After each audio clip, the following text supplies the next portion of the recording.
Bismillahirrahmanirrahim. Assalamualaikum warahmatullahi wabarakatuh.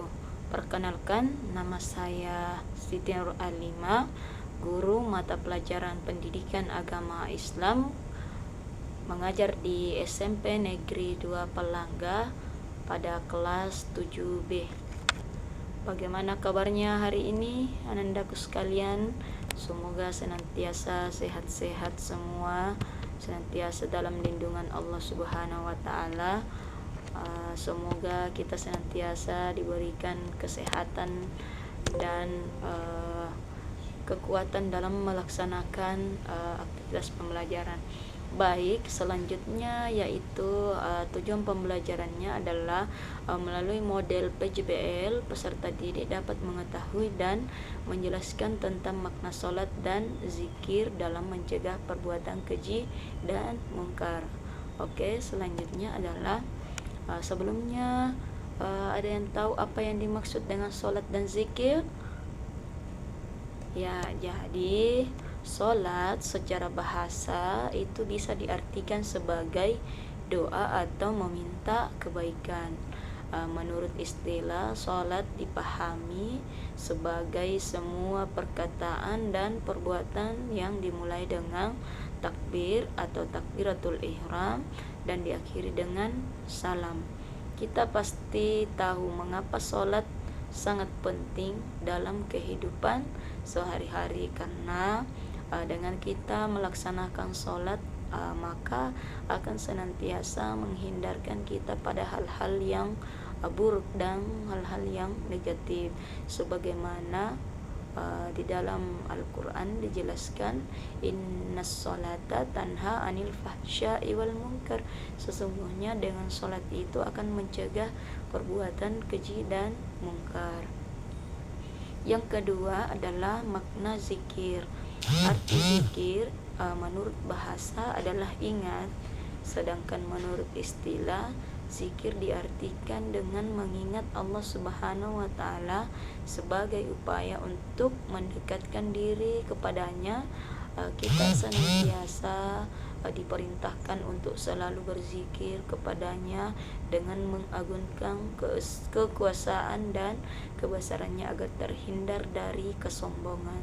Allah Subhanahu wa taala berfirman di dalam Al-Qur'an yang artinya, hai orang-orang yang beriman, berzikirlah dengan menyebut nama Allah, zikir yang sebanyak-banyaknya. Dengan kita melaksanakan sholat dan zikir, maka hidup kita akan menjadi tenang. Allah akan senantiasa menjaga aktivitas kita di dalam kehidupan sehari-hari. Baik, selanjutnya bisa kita lihat ini terdapat pada Quran surah Al-Ankabut mengenai kesadaran diri. Seperti ini mendorong manusia untuk mencegah diri dari perbuatan tercela. Baik, saya akan bacakan ayatnya. A'udzu billahi minasyaitonir rajim. Bismillahirrahmanirrahim. Utlu ma uhiya ilaika minal kitabi wa aqimis shalah. Innas salata tanha 'anil fahsya'i wal munkar wa la zikrullahi akbar. Wallahu ya'lamu ma tasna'un. Yang artinya, bacalah kitab Al-Quran yang telah diwahyukan kepadamu dan laksanakanlah sholat. Sesungguhnya sholat itu mencegah dari perbuatan keji dan mungkar. Dan ketahuilah, mengingat Allah, salat itu lebih besar keutamaannya dari ibadah yang lain. Allah mengetahui apa yang kamu kerjakan. Quran surah Al-Ankabut surah ke-29. Di sini kita bisa lihat bahwa Allah senantiasa menjelaskan di dalam ayat suci Al-Quran bahwa betapa pentingnya sholat untuk kita laksanakan dan tunaikan di dalam kehidupan sehari-hari. karena dengan sholat inilah maka akan senantiasa mencegah perbuatan keji dan mungkar. Jadi hal-hal yang buruk itu akan senantiasa terkontrol dan kita akan berusaha untuk tidak melakukannya. Apalagi ketika sholat kita lakukan dengan benar, maka di dalam sholat itu gerakannya semua memiliki manfaat dan makna tersendiri. Oke, setelah itu kita beralih kepada manfaat sholat dan zikir. Yang pertama yaitu menyadari bahwa sholat dan zikir untuk mendekatkan diri kepada Allah Subhanahu wa Ta'ala. Keduanya menjadi pengikat diri untuk selalu berupaya mendekatkan diri kepada Allah. Jadi mereka yang senantiasa menjaga sholat dan zikirnya, Allah akan senantiasa memberikan kemudahan serta rahmat Allah kepada orang yang senantiasa rajin melaksanakan sholat dan zikir. Terus yang kedua adalah memahami manfaat sholat dalam kehidupan. Sholat dan zikir menjadikan seseorang tentram, tenang, selalu ingat kepadanya, bersyukur, sabar, dan terhindar dari perbuatan keji dan mungkar. Bersyukur, salat ini mempunyai dampak pada kesehatan jasmani dan mendorong semangat hidup. Jadi mereka yang senantiasa salatnya baik, maka Allah akan senantiasa memberikan rezeki nikmat yang sangat banyak.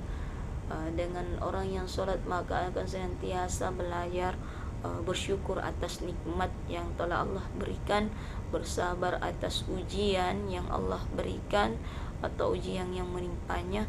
Dengan sholat itulah mereka akan senantiasa menjadi orang yang kuat. Mereka percaya dan yakin bahwa Allah mencintai orang-orang yang bersabar dan orang-orang yang selalu melaksanakan sholat. Yang ketiga adalah kita harus paham bahwa kita akan kembali ke akhirat.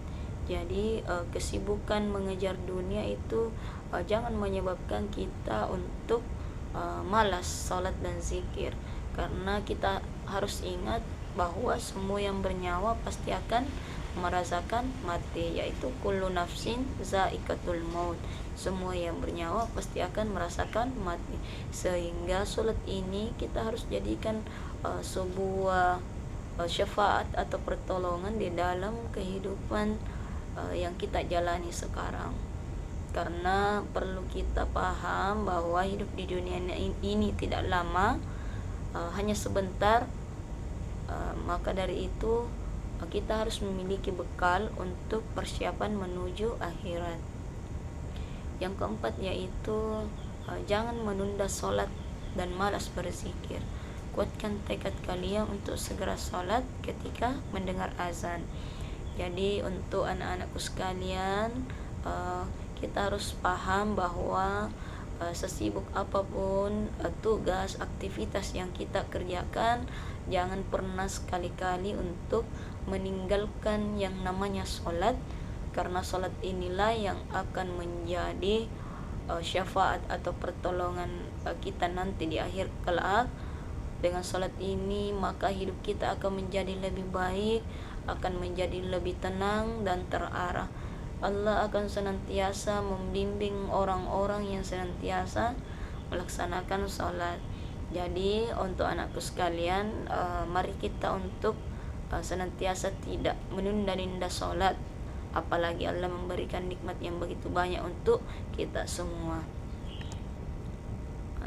Selanjutnya yaitu kalimat zikir. Nah, kalimat zikir ini terdapat ada 4. Yang pertama yaitu tasbih, subhanallah, tahmid, alhamdulillah, takbir, Allahu akbar, tahlil, la ilaha illallah, Muhammadar Rasulullah.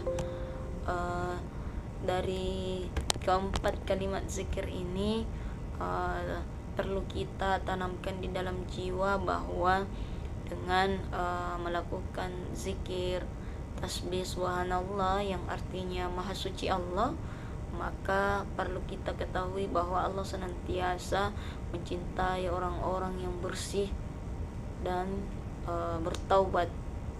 Yang kedua yaitu tahmid, alhamdulillah, yang artinya segala puji bagi Allah.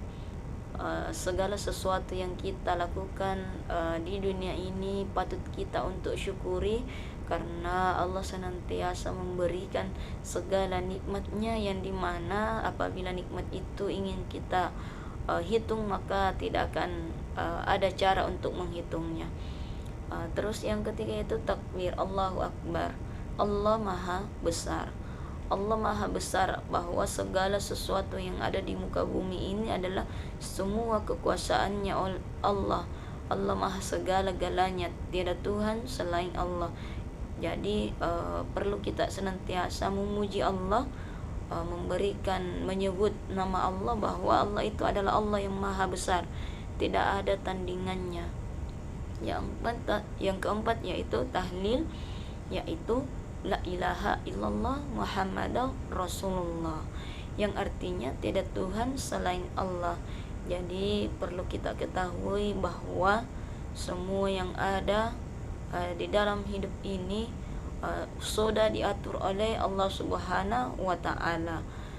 Apapun yang ada di muka bumi ini semua adalah milik Allah, punyanya Allah. Jadi kita harus senantiasa berzikir kepada Allah untuk memujinya. Dengan begitu Allah akan senantiasa mudahkan segala pekerjaan dan urusan yang kita lakukan. Mungkin cukup sekian yang bisa Ibu berikan. Terima kasih atas perhatiannya. Terima kasih. Assalamualaikum warahmatullahi wabarakatuh.